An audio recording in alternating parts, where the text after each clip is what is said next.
জাকির নায়েক নিয়ে সারা পৃথিবী তোলপাড়। আজ সকালে মালয়েশিয়ার প্রধানমন্ত্রীর সাথে ভারতের প্রধানমন্ত্রীর বৈঠক হয়েছে।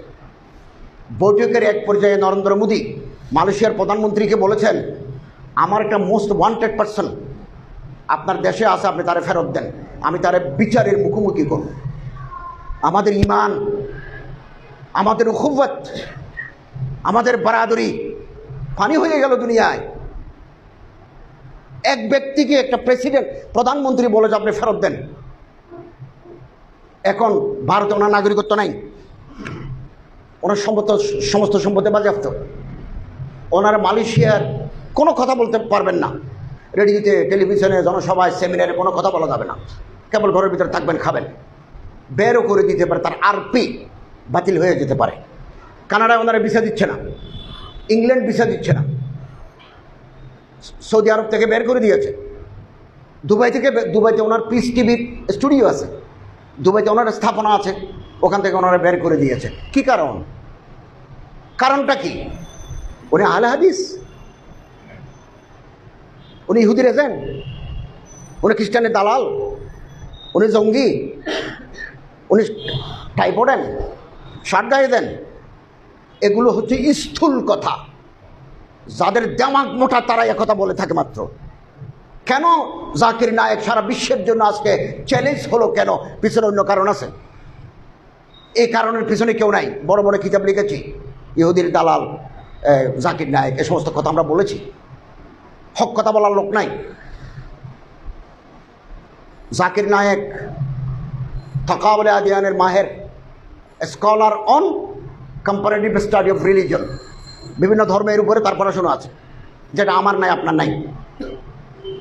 হিন্দু ধর্মের ভিতরে কি আছে, মনুতে কি আছে, শ্রীমদ্ ভগবতে কি আছে, রামায়ণের ভিতরে কি আছে, কোন পৃষ্ঠায় কি আছে, gospel, Talmud, new testament, old টেস্টামেন্টে কি আছে উনি জানেন।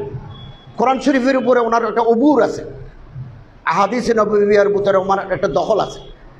উনি যদিও বা বাকায়দা আলেম নন, মাদ্রাসায় পড়ে কোনো সনদ ইয়াফতা নন, কিন্তু পড়াশুনো আছে। কিন্তু উনি ফকিহ নন, মুফতি নন, উনি ডাক্তার, ইংরেজি শিক্ষিত লোক, কিন্তু এই ফিল্ডে উনি মেহনত করেছেন। উনি যখন বক্তৃতা দেন ইসলামের উপরে, গায়রে মুসলিমদের 30টা অভিযোগ আছে, এই অভিযোগে 30টার বেশি নয়, উনি 30টার জবাব আছে ওনার। ফলে উনি যখন কোথাও কোনো বক্তৃতা করেন, কেউ এতারাজগুলো তুলে ধরে তিফলি মক্তবের মধ্যে তিনি জবাব দেন। মক্তবের বাচ্চাদের যেভাবে মানুষ শিখায়, এভাবে তিনি জবাব দেন। এবং তিনি সর্বশেষ ভারতের গভর্নমেন্ট খেপে যাওয়ার কারণ হচ্ছে, এখন তো হিন্দুত্ববাদী সরকার।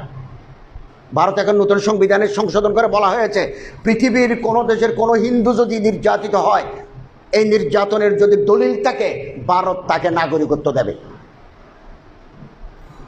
নাগরিক, পৃথিবীর যে কোনো জায়গায় কোনো হিন্দু যদি অত্যাচারিত হয়, এটা যে ডকুমেন্ট থাকে, তাহলে ভারত তাকে নাগরিকত্ব দেবে।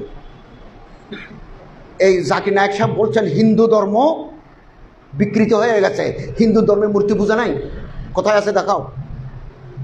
এটা বলার কারণে তারা মনে করলো হিন্দু ধর্মের গোড়া তো শেষ হয়ে গেল। গণেশ না থাকলে, দুর্গা না থাকলে, সরস্বতী না থাকলে, মেনকা না থাকলে, কালী না থাকলে, তা আমাদের আর পূজা কি? তখন মনে করছে মানুষটা পৃথিবীর যেখানে তাকে ধরে আনি তারা জবাই করে দিতে হবে। এই জন্য ফেরত চায়। কানাডায় গেছেন, ব্রিটেনে গেছেন। ব্রিটেনে তিনি বক্তৃতা করেছেন 2টা, লন্ডন, ইংল্যান্ডে করেছেন, কানাডায় করেছেন 2টা। The present Bible is not word of Allah. বর্তমান বাইবেল যেটা বাজারে আছে, এটা আল্লাহর কালাম নয়। আল্লাহর কালাম এগুলো বিকৃত হয়ে গেছে, ডিস্টোর্টেড। এখন যেটা বাইবেল আছে, এটা সেন্ট পলের লেখা। এই দলিল, এই দলিল, এই দলিল। যারা বাইবেল লিখেছেন তারা একজনও হযরত ঈসা আলাইহিস সালামকে দেখেন নাই।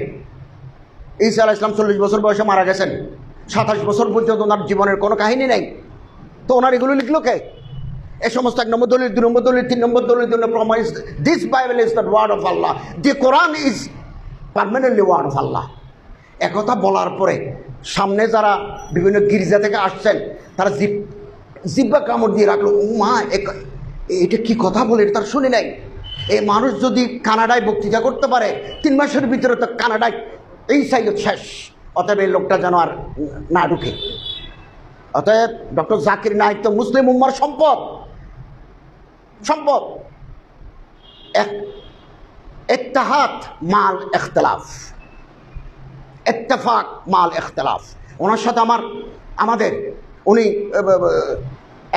এক নশিস্তে 3 তালাক দিলে 1 তালাক বিশ্বাস করেন, আমি এটা মানি না।